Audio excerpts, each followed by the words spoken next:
The stage lights are long gone, but the echoes of a fallen idol still haunt us. Once he stood untouchable, a voice that set thousands of hearts racing, his name blazing across festival banners. Now he's a lifeless figure in a cold cell, taken out in a brutal flash inside one of Britain's darkest prisons. The news hit like a punch to the gut. No applause, no second chances, just the stark silence of a life extinguished behind iron bars. How does a man who once owned the world end up here, broken and alone? He was a rock star, the kind who could make a crowd roar with a single chord. In the early 2000s, his band ruled the airwaves. Platinum albums stacked up, their songs carved into the souls of teenagers scrawling lyrics on their notebooks. He had it all: fame, money, the kind of charm that could turn strangers into worshippers. With a mic in hand, he was electric, a rebel with a smirk that cameras couldn't resist. Fans adored him, parents rolled their eyes, and the world seemed to bend to his rhythm. But beneath the sweat-soaked performances, something sinister was taking root.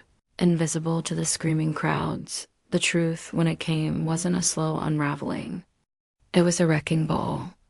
In 2013, the man who'd been a hero to millions stood in a courtroom, stripped of his glamour.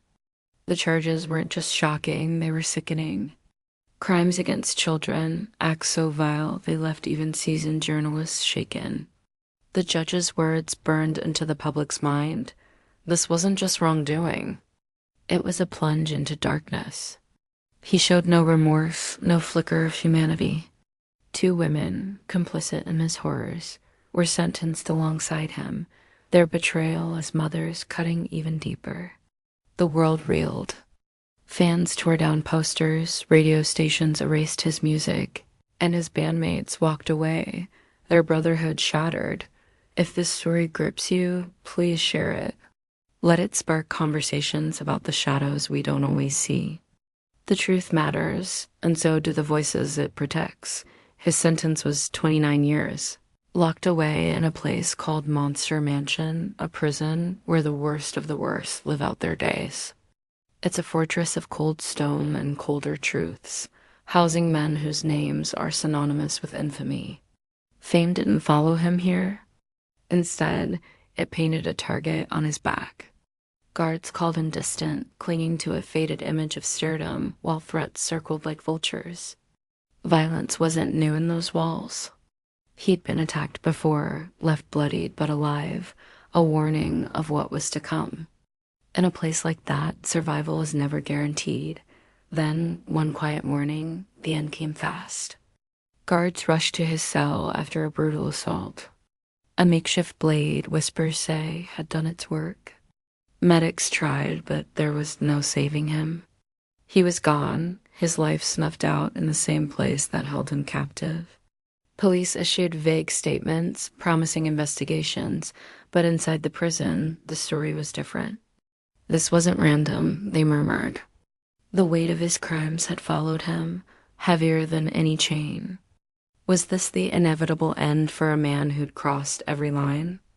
The question lingers, sharp as the blade that took him. Could this have been stopped? Reports had warned of rising violence in the prison, of stretched-thin guards and shifting power among inmates. If a man this notorious couldn't be kept safe, what does that say about the system? Some call it justice, a brutal balance for the lives he scarred. Others see a failure, proof that even the condemned deserve protection. The debate rages, but one truth cuts through. This story isn't about him. It's about the children he harmed, the innocence he stole. The families left picking up pieces. Social media erupted when the news broke. Some typed good riddance, others wrestled with shock and betrayal. For those who'd once screamed his lyrics, it was a gut-wrenching loss, not of the man, but of the illusion they'd loved. Victims' advocates spoke up, redirecting the focus. This isn't about a faded star, they said. It's about the voiceless, the ones who suffered in silence while the world cheered a monster. Their words hit hard, forcing us to look beyond the headlines. If this story moves you, share it. Let it remind us to listen, to protect, to question what we idolize. The truth deserves to be heard. His life was a warning, a twisted tale of how charisma can mask evil. Fame gave him power, and he wielded it like a weapon, hiding his darkness behind a stage persona. For years, he thrived in the spotlight, untouchable, while the truth festered. His death feels like the final note of a tragic song, violent, sudden, and hauntingly quiet.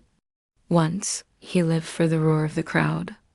Now, he's a name whispered in disgust, a cautionary tale about the dangers of unchecked adoration. For those who grew up with his music, the pain is complicated. It's not just about losing a hero. It's about realizing he was never one. His art doesn't erase his sins, and his end doesn't undo the damage. It's a reminder that idols are human, flawed, and sometimes monstrous. The silence he left behind is louder than any anthem he ever sang. So, what's the lesson here? That fame can blind us.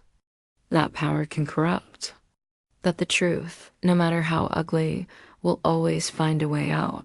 Please, if this story resonates, share it with someone. Subscribe if you want to dive deeper into stories that challenge us to think. Let's keep asking the hard questions. Was this justice or a system failing everyone? You decide.